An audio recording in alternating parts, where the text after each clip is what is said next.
Chapter की शुरुआत होती है। बियल सोई से कहता है, मैं तुम्हारी मदद करूंगा, बस ये काम तुम मुझ पर छोड़ दो। ये सुनकर सोई शॉक्ड हो जाती है, घबरा जाती है और हैरान होते हुए पूछती है, क्या तुम मेरी मदद करोगे, पर क्यों? बियल कहता है, सोई क्या तुम नहीं जानती, मैं डेटिंग के मामले में एक्सपर्ट हूँ। हा, जब मैं किंडरगार्टन में था तब से लेकर अब तक मेरा कोई ना कोई ओमेगा दोस्त हमेशा से रहा है। सच कहूँ तो मुझे नहीं पता कि तुम्हें उस गुस्सैल लड़की में क्या दिखता है, लेकिन इस तरह के लड़कियों को सेडस करना असल में काफी आसान है। ये सुनते सोई गुस्से में कहती है, हाँ तुम्हारे लिए कहना आसान होगा, तुम कुछ भी मत करो, फिर भी ओमेगा तुम्हारे चारों ओर मंडराते रहते हैं, तो मुझे यकीन है कि ये तुम्हारे लिए आसान होगा। लेकिन मैं तो बस एक एवरेज इंसान हूँ। नहीं, मैं तो एवरेज के नीचे का अल्फा हूँ जिसको किसी की परवाह नहीं है।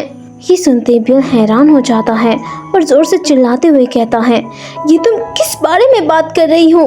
तुम तो सुपर स्मार्ट हो और तुम्हारे ग्रेड्स भी अच्छे हैं, बिल्कुल हमारे अंकल की तरह। बिल की ये बातें सुनकर सोई को और भी ज्यादा गुस्सा आता है। वो कहती है, क्या तुम मेरा मजाक उड़ा रहे हो?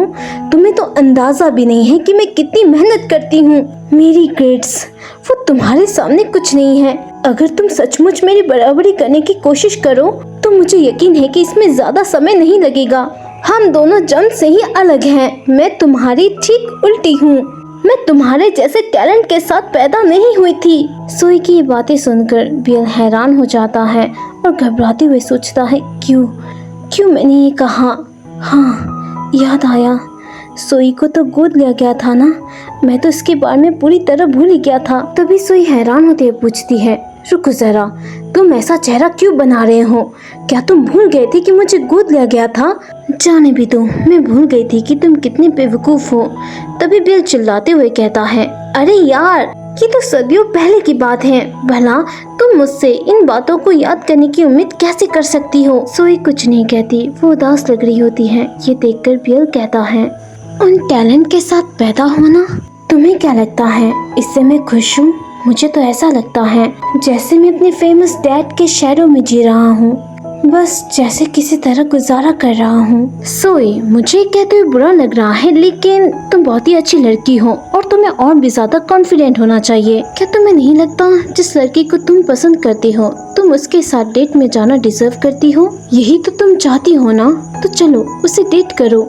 ये सुनते ही सोई ब्लश करते हुए सोचती है, मैं क्या चाहती हूँ? तभी बियल पूछता है, क्या तुम दोनों ने कभी साथ में कोई शो देखा है? सोई कहती है, हाँ, एक बार ग्रुप में। बियल खुश होते हुए कहता है, अच्छा है, तो चलो यही करते हैं। सोई कंफ्यूज हो जाती है। अब बियल अपने प्लान में नाजुन, मारू और सियू को भी शामिल कर लेता है, लेकिन यहाँ पर वो हैरान होते हुए मारू को ही घूरे जा रहा था, क्योंकि मारू ने थोड़ा सा वेट पुट ऑन कर लिया था जब उसे पता चला कि नाजुन भी एक लड़की को डेट कर रहा है, जिसकी वजह से मारू शॉक्ड हो गया और बहुत ज्यादा खाना खाने लगा। वैसे बियल भी शॉक्ड हो गया था जब उसे पता चला कि नाजुन असल में जियू को डेट कर रहा है, जो कि उसकी एक्स गर्लफ्रेंड थी। अब बियल उन तीनों को अपने प्लान के बारे में बताता है कि वो सोई और उसके क्रश को एलिना चा के कॉन्सर्ट में मिलवाएंगे। वो तीनों भी उसकी मदद करने के लिए मान जाते हैं। पहला स्टेप होता है कॉन्सर्ट की टिकट को बाय करना, जिसमें वो चारों लग जाते हैं, लेकिन बार बार कोशिश करने के बाद भी उनसे ये नहीं हो रहा था। तभी सीयू उन्हें फोन दिखाते हुए कहता है, मैंने खरीद लिया। ये देखकर वो तीनों बहुत ही ज्यादा खुश हो जाते हैं, खासकर बियल। दूसरा स्टेप होता है सोई के लुक बदलने की। बियल उसका मेकओवर करना चाहता था, क्योंकि सोई तो सैलून नहीं जाने वाली थी, इससे बियल वहीं पर किसी प्रोफेशनल को बुलाता है। सोई ये सुनकर हैरान हो जाती है। तभी वहाँ पर जियू आती है। जियू को देखते ही सोई हैरान होते हुए कहती है, ये तो तुम्हारी एक्स गर्लफ्रेंड है ना? अब बियल सोई से कहता है, जैसे कि तुमने कहा था कि सैलून जाना एक बार की बात है, लेकिन खुद से ही वो स्किल सीखना तुम्हारे पूरी लाइफ में काम आ सकता है।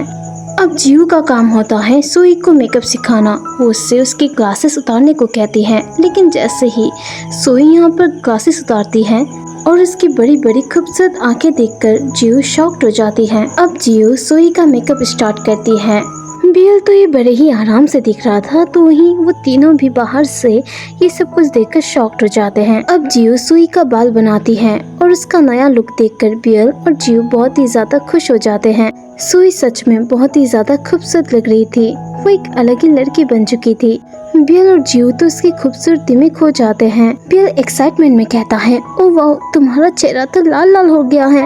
ये सुनते ही सोई गुस्से में उसे गुस्सा मार देती है और सोचती है, अगर मैं ऐसा कर भी दूं तो मैं उसके खूबसूरती के सामने कुछ नहीं हूँ। नेक्स्ट सीन में सोई खुद से अपना मेकअप कर रही होती है और परेशान हो जाती है क्योंकि उससे ये ढंग से नहीं हो रहा था।